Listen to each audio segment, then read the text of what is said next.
few weeks ago, Binance announced their intention to delist multiple crypto networks, to disallow customers in the European Union from transacting in them at all. This was big news in the crypto community as Binance is the largest crypto exchange, or CEX, in the world. Getting delisted would mean one fewer way for prospective users to access a particular crypto network. The dozen crypto networks identified include some that are privacy by default, such as Monero and Beam, and some that are privacy-focused, such as Dash and Zcash. The complete list also included Decred, Horizon, Pivx, Navcoin, Secret, Firo, MobileCoin, and Verge. While many commenters put forth Binance's preliminary list as a done deal, it wasn't. Chalk that up to internet sensationalism. The date of implementation was slated for weeks out, June 26th, and before that date was reached, individuals involved with at least a few of the named networks proactively reached out to Binance to make their case against being delisted. Binance then released a revised list of networks to be delisted, which went from a dozen to 5. Much rejoicing was had by community members in those networks that initially had been named, but were ultimately not delisted. So yes, kudos is warranted. The 5 delisted networks are Beam, which claims uncompromising privacy through the use of Lelantus and Mimblewimble; Monero, perhaps the most well-known privacy coin, which uses stealth addresses, ring signatures, and ring confidential transactions; MobileCoin, which you may know of per its partnership with Signal, which strives for computational indistinguishability using zero-knowledge proofs; Firo, the new incarnation of Zcoin, which uses a stepped-up zero-knowledge proof scheme; Lelantus, and Horizon, which relies on ZK snarks and has a treasury and an incentivized multi-tiered node structure. In short, though they differ in their implementation, these 5 networks prioritize privacy. Binance has faced criticism for its actions, denying the right to privacy, but Binance, a huge company, is just trying to appease regulators, not support some esoteric claim. With new legislation in the European Union that targets privacy, Binance is getting into lockstep. Because Binance has faced pushback and outright prohibitions by regulators in several nation-states for giving people options and money, it makes sense that these regulators want to curtail competition in currency. After all, they want to stay relevant. And it makes sense that these regulators decry privacy, not for themselves, mind you, but for those they claim to oversee, because it makes it easier to surveil and to govern. As Pierre-Joseph Proudhon so astutely wrote almost 2 centuries ago, to be governed is to be watched over, inspected, spied upon, directed, legislated for, regulated, pinned up, indoctrinated, preached at, monitored, assessed, censored, and commanded by beings who boast neither the entitlement, the expertise, or the virtue. So where does this leave us? When choice and information has said to be prohibited within a certain political jurisdiction, there are always those who choose not to obey.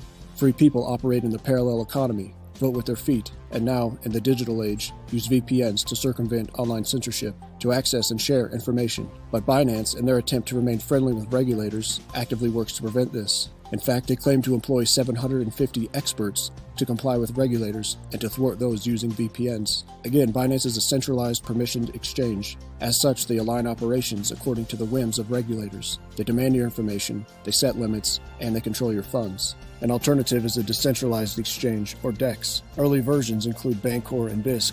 More well-known are Uniswap, PancakeSwap, and SushiSwap. In this realm, too, are decentralized protocols such as Maya and Thorchain, which are not constrained to a certain network or to wrapped tokens, but enable interchain operability. The commonality with all these DEXs is that you control your private keys, and you don't need to provide information to anyone. Historically, DEXs haven't been as straightforward to use as CEXs. As happens with any new technology, the first adopters are willing to put up with less than slick interfaces. Further, the main critique about DEXs is around liquidity, or lack thereof. But with each regulatory-inspired move making CEXs less and less relevant, demand for DEXs grows, and they are becoming better in usability, in liquidity, and in scale. This is evident by Shapeshift transitioning from a centralized to decentralized model. To use classical mechanics for a visualization, the regulators are at the center of this model. The CEXs of the world, though perhaps more innovative than bureaucracies, are still intrinsically tied to that center. They orbit around it, a la centripetal force. Permissionless operations, including decentralized crypto networks and exchanges, are more akin to centrifugal force, a movement away from the center. And to be more specific, centrifugal force is actually said to be a false force. That is, it is inertia moving away from the center. Once the attachment is no more, it is free. And that's analogous to what we're building today. We are not using force. We are not revolving around a center of arbitrary authority. We are cutting the mental and technological ties from that center that relies on surveillance and on coercion, and we are evolving to something better. The recent conversation about what networks Binance is delisting is but a blip on humanity's timeline, one that is today moving away from centralization and toward decentralization, from centralized power to decentralized power, from few choices to many choices. This is why we build.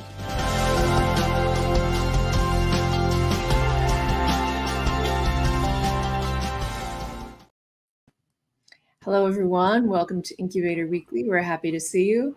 Good morning, Ryan and Tim. How are you fellas today? Good morning. Good morning.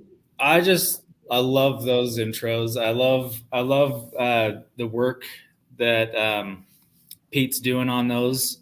It inspires me every week, and I just wanted to say thank you for putting those together. It's not something that I have any control over at this point. I kind of got this started, and it's only gotten better since Pete has taken over on that. This particular week with the Binance story is interesting, and privacy. I think privacy is so important, and I think Amanda, didn't we have some kind of an update on the Binance story itself? It appears so. All that can be told as of a couple few hours ago is that Binance has basically said, actually, we're not going to do any delistings as of now. So whether that means that they have a different plan going forward, or perhaps this is a sort of kicking a can down the road, or even maybe they've discovered that they have more influence and maybe more muscle than they originally thought, and they think that they can actually weather any sort of onslaught that might come of their saying, no thanks, we're just going to keep everything as we had it. Wow. Well, that's great news as far as I'm concerned. I don't really my opinion on DEXs is that they're kind of or not DEXs but sexes, like the intro said. I think that they're a dying breed. It might take 10 years, might take 20 years, but I'm hoping, I don't know. This is just my vision, my hope that we won't need conversion back into US dollars, for example, in 10 or 20 years, and that decentralized cryptocurrencies will be accepted as a valid medium of exchange. And that's really the only reason that we have these centralized exchanges at this point is conversion back into fiat currency, because the DEXs do this seamless exchanges to other cryptocurrencies. That's really all we need in the future world. So whether Binance gets on board or not, it doesn't really matter to me. It's an interesting story, but it is kind of nice to see that those that are privacy focused are like they're taking a stand for privacy for whatever reason they are. So that's nice. So, Tim, you are joining us today to tell us a bit about the Gold Challenge platform. And that is something that has been kind of off and on in development for some time. Is that right? Yeah, it has unfortunately suffered from the comings and goings of various developers, as happens.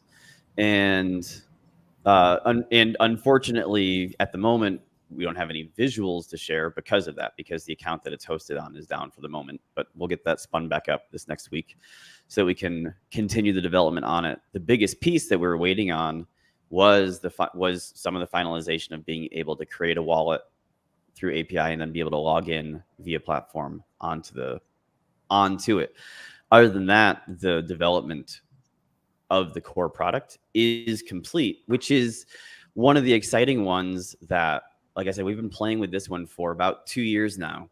And it is a platform that is designed to allow you to bet on yourself. So one of the fundamental initial use cases was duplicating basically what the step bet challenge out there is. So if you can walk 10,000 steps a day for a week, and I'll bet a dash that I can do that.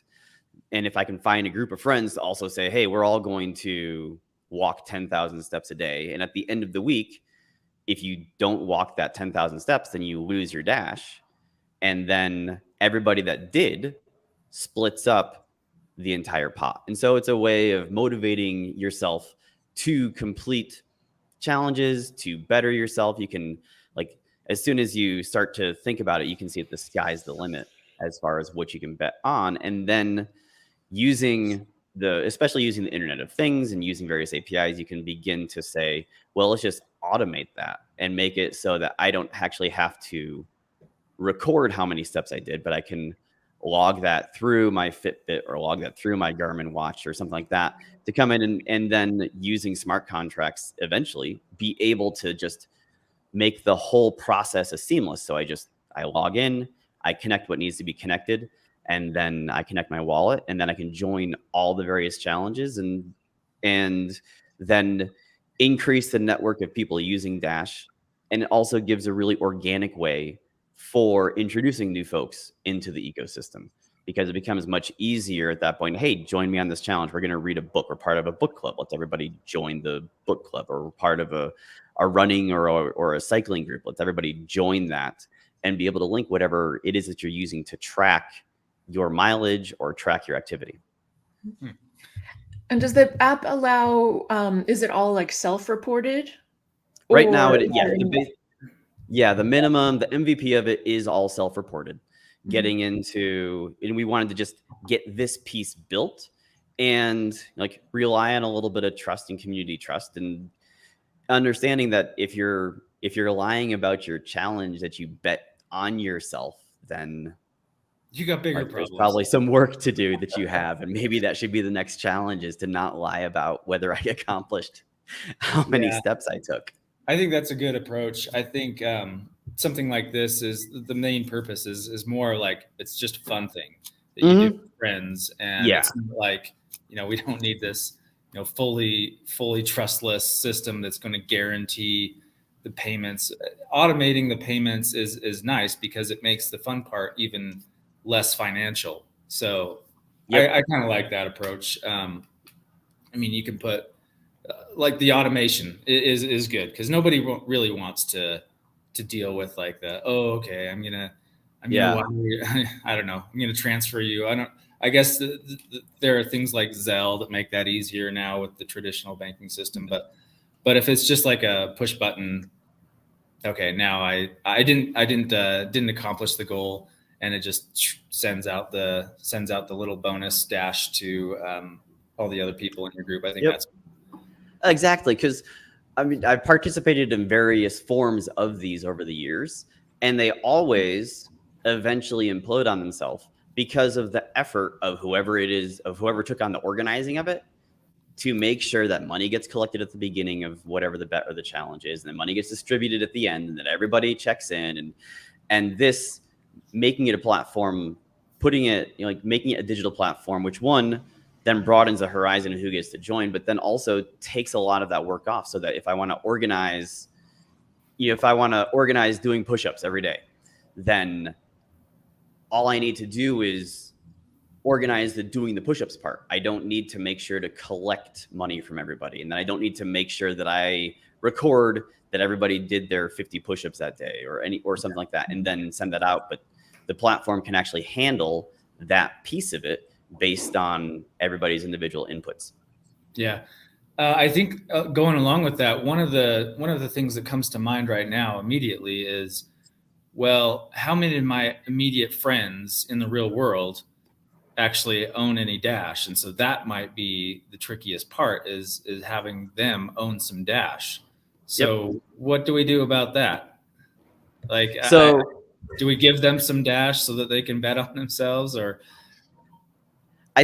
sell it to them anyway? I've thought about that, and so that actually links to one of the other projects that's going on, is the local Dash, which is a riff on the local Bitcoin that went down so many months ago, so that you can make it easy to just trade Dash for fiat or for something else that somebody else might own, and go ahead and just drop it right into that wallet that's going to be used for this. So that would be a linking of a couple of pieces that are in the Incubator ecosystem that are in finalization stages. And then, so I can definitely see the if I'm doing one of these challenges with people I know and trust, yeah, it makes total sense that we're all just self-reporting, because if we're lying to each other, we have a lot bigger problems in life. For like an expanded functionality, would this same app potentially be able to support, I guess it would be the use of oracles, right? Like if I say want to bet on the outcome of the Super Bowl with people I don't know and don't trust. Yeah, it could be used for that. The vision for it isn't something like that. The vision for it is more more along the lines of your own goals and challenges, but that goes back to like using the Internet of Things, that if you can set up oracles that are reading off of your Fitbit API or that are reading off of your Strava API that can say you did accomplish these many miles, you did accomplish these many steps.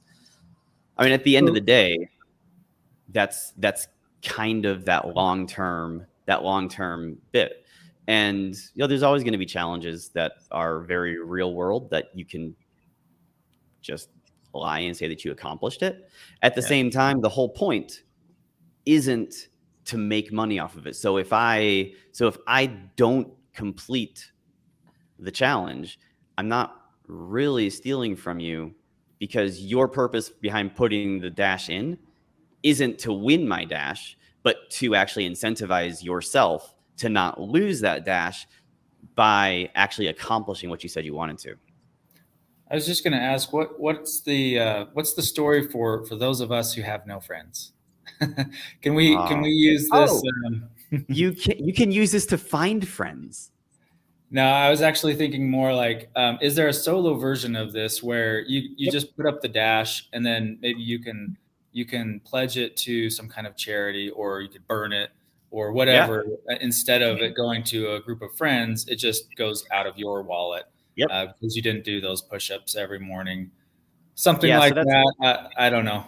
Something like that, where you throw the dash into a certain place and then you really can't get it back. Like you throw it to a place and you have to like press, I don't know exactly what the user experience is, but you have to press the button that says I did this or I didn't do it. So there's still that honesty aspect of it. But at least you kind of have to tell yourself an explicit lie in order to try to get that dash back. Something like that. Is there a solo version of this?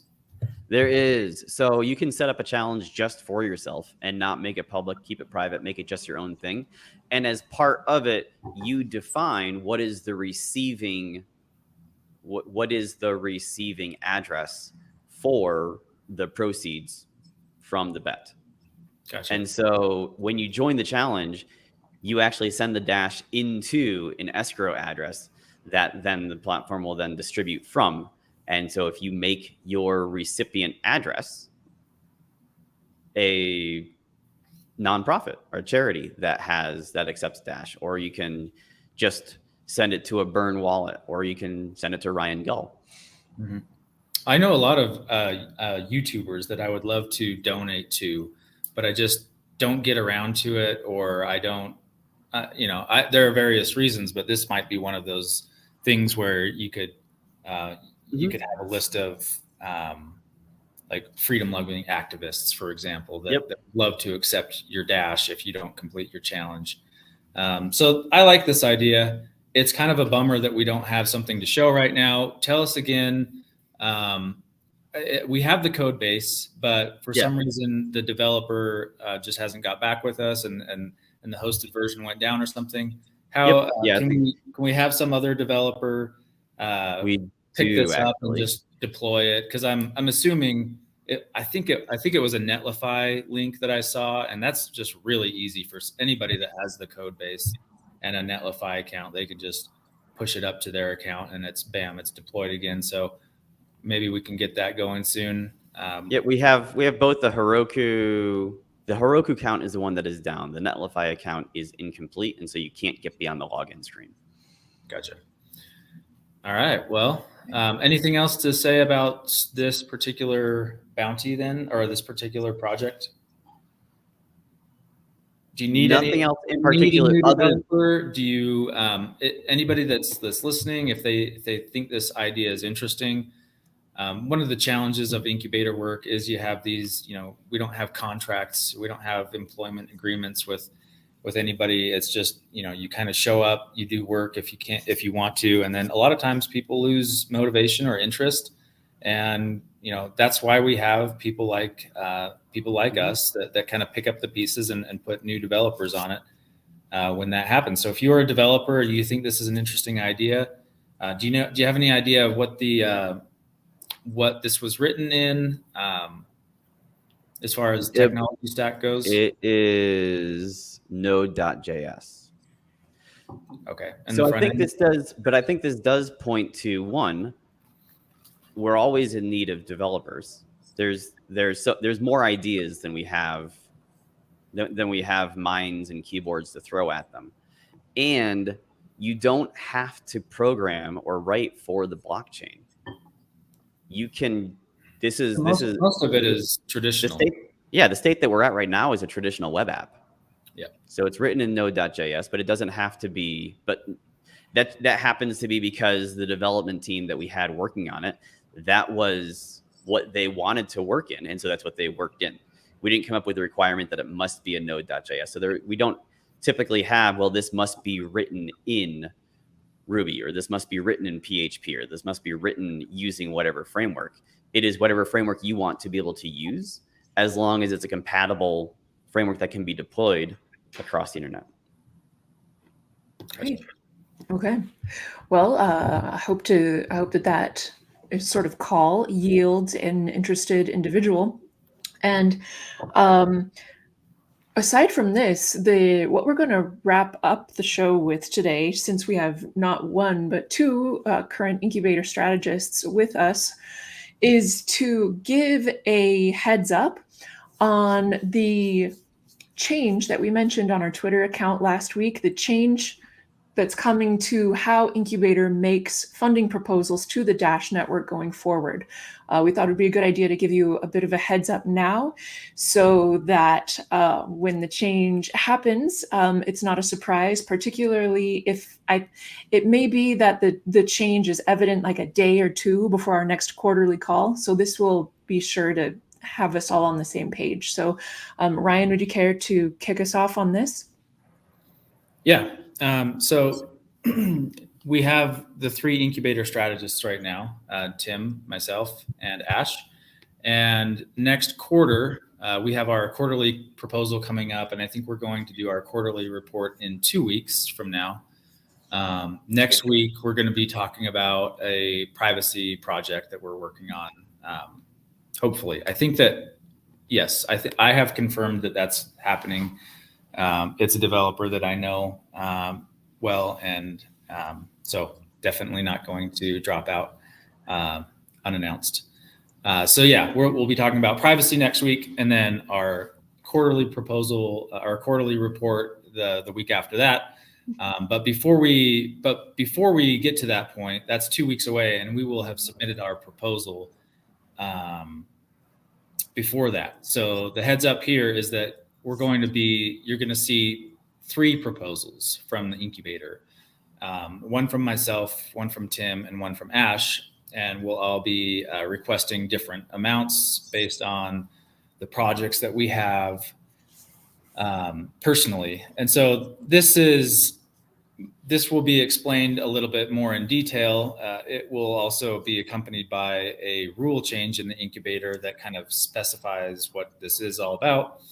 But yeah, I wanted to kind of bring, we have these 3 strategists, and they currently submit proposals to me, but I found that, I don't want to be that bottleneck of saying, or not bottleneck, but I don't want to be the person that's saying, no, you can't have this much, or as far as have this much from our general incubator budget. I would rather have all the strategists going directly to the masternode owners, and then that way the masternode owners have a little bit more fine-grained control over funding decisions. So, and Ryan, do I understand rightly, when I was asking you a few questions about this recently, you said that this approach also allows people who may want to become strategists themselves to put in a proposal, just like you and Ash and Tim may, which is to say, here's my proposal for the work and projects that I want to oversee and network. If you approve, I am agreeing to abide by all of the practices and standards established within the incubator thus far. Is that right? Does that work? Yeah, exactly. So instead of me deciding and or we as a group deciding, let's bring on another incubator strategist and have us be like the permission layer of that and saying, yes, we want to bring you on as a strategist. Instead, anybody will just be able to put a proposal up and say, I want to join the incubator as a strategist, meaning basically like a project manager. But it's more than that. It's you are responsible for the fund. Well, actually, the first iteration will probably be that I will still be doing treasury rules. So I'll be doing payouts. So because I don't want that to be, I don't want the network to have to think about, oh, I don't trust so-and-so with funds. I want it to be more like the network can just continue trusting me, which that is a trust relationship. And that won't be the hurdle. So the hurdle will be, are they delivering projects that I find valuable? Not, do I trust this person? Because so the proposal request would go to an address that is known to be an incubator payment address, so that the MNOs are voting on the person, but they know that the funds are still going toward an address that you have control of. Ryan, is that right? Exactly. So that'll be the first step, because I want to do it with baby steps. Like, I don't want too many variables commingling together in this decision. I want to make it a decision like, do you trust? Do you find value in this strategist's projects? And also, because there might be somebody that's new, right? There might be somebody that's like a new person on the Dash scene that wants to work for Dash, but doesn't have any reputation in Dash yet. Which we've seen can turn really ugly. Sorry, say again.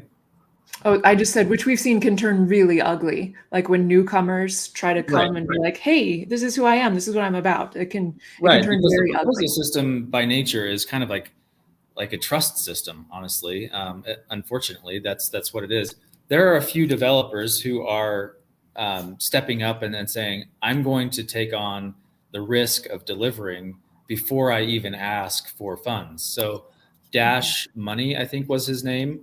He's a great example of this. He just had a successfully funded proposal where he has 3 projects that are dealing with Dash platform and getting names and like a little shout out project. And so he got funded by this, but I think that was because he just did a ton of work beforehand. There aren't many people that would be willing to do that. But that's another approach. So if you are a new person, and again, like, it's so important that we get new blood into Dash, but it's also so difficult. So that's the challenge here is we have these 2 routes now. You can, if you're new and you want to get some funding to work on Dash, you have 2 routes. You have the 3 routes, but one of them's not really viable. The one that's not viable is you just show up and you're a new person and you ask for a bunch of funds and people laugh you out of the room and they say, we don't know who you are. We don't trust you that you'll deliver and you have no reputation here. So that's not a viable option. And then the other option is you work your butt off and spend a bunch of time and money delivering something, and then you just hope that the Dash network will pay you for it. And sometimes that works and sometimes that doesn't work. And if that doesn't work, then you really grow to hate the Dash project because you did a bunch of work and you didn't actually then get compensated for it, and there are hard feelings. So this is kind of like a third way to have the benefits of both of the other ways without the costs. So the benefit would be that you can work, and you don't really have to have a reputation because somebody else, me in this case, is going to be controlling the funds and only paying out if there are deliverables. But so you can do that, but you don't have to also put in a ton of work and not get compensated. So it is kind of like a middle ground. So that's the idea, is that if you're a project manager and you think that you can add value to Dash, you don't have a reputation, you can come in, you can submit a proposal, say for 100 Dash, and say, I want to be an incubator strategist, and I want to work on X, Y, and Z projects, or I just want to have a budget to work with in the future, and give me a shot with 100 Dash. Then if your proposal is successful, then the funds go to me, and then you just work as normally you would in the incubator. Basically, like the M&Os are hiring you at that point, hiring in quotes. And technically, this wouldn't actually require even any interaction with you prior, right, Ryan? Right. Like, I would just, if I wanted to do this, I would just be sure that the payout address that I put on my proposal is the appropriate one, and I wouldn't even necessarily have to talk to you first. Right. Yeah. So in that way, it's like a permissionless system. Well, not permissionless, but it's not me that you get permission from. It's the M&Os you get permission from. That's my goal with this is to get more people interfacing directly with the masternode owners, and not having, like, Incubator could grow, right? We could ask for more funds. We could ask for 1,200 Dash, 1,500 Dash, and we could just start trying to ask for more. But that just makes us a big behemoth that, I don't want. I don't like, I've said this many times, so it's not any secret. I don't like that Dash Core Group is so big. And so this is my approach to scaling, but without any single organization becoming a huge organization. Now, I have to also say that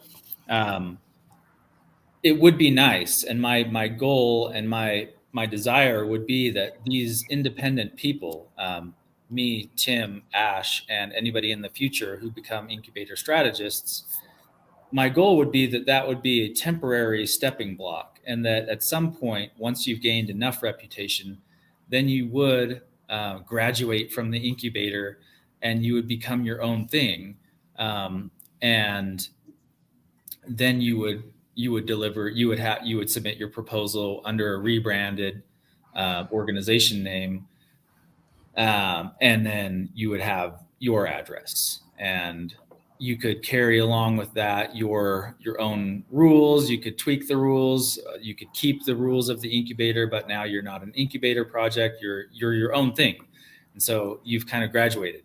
And then that creates more healthy competition between the different organizations that are working for and competing to provide value for Dash.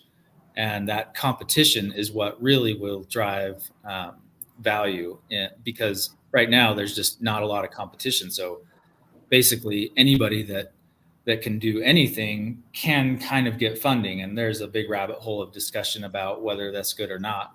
But we won't get into that. But we definitely do need more people working for Dash, more people competing in Dash, and this is my attempt to do that.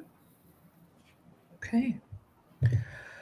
All right. So it sounds like we have a fairly good heads up of what to expect for the next 2 weeks. As we said, next Monday will be an update on some of the current privacy work going on in the incubator. And then the following week, which is July the 10th, we'll have not only Ryan and Tim, but also Ash join for the, I guess, will be the final quarterly report with all three of them, coming with the same report and the same effort before the proposals are made differently. So I do think that we will continue this Incubator Weekly show as a group, because I do think that cohesion is important to be part of a team still.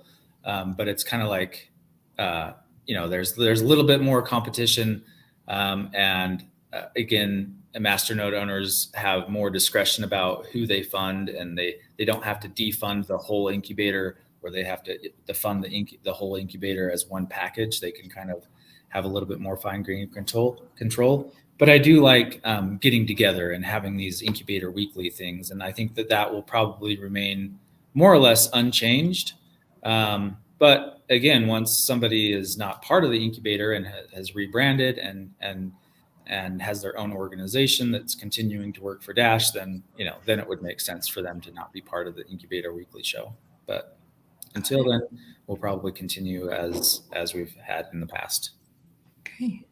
And so, Tim, in the case that anyone is interested to take up this sort of empty post to take Goal Challenge platform forward, Pete, could we get Tim's Discord information brought up on the screen once more? So to be clear, it was Node.js, and then is there anything else that people should know?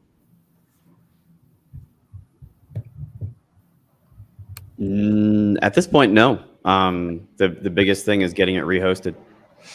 Rehosted. Great. All right. Well, everybody, we've been glad to see you. We'll be glad to see you next time. And until then, take care. Bye, everyone. Bye. Bye. Oops. Oh, that one.